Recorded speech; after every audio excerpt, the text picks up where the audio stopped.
In this video is showed the emergency smart home control, managing the alarms into the domotic environment.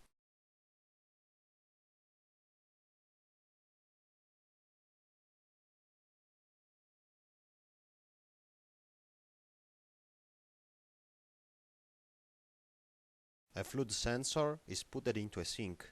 When the tap is open, the flood sensor sends an alarm.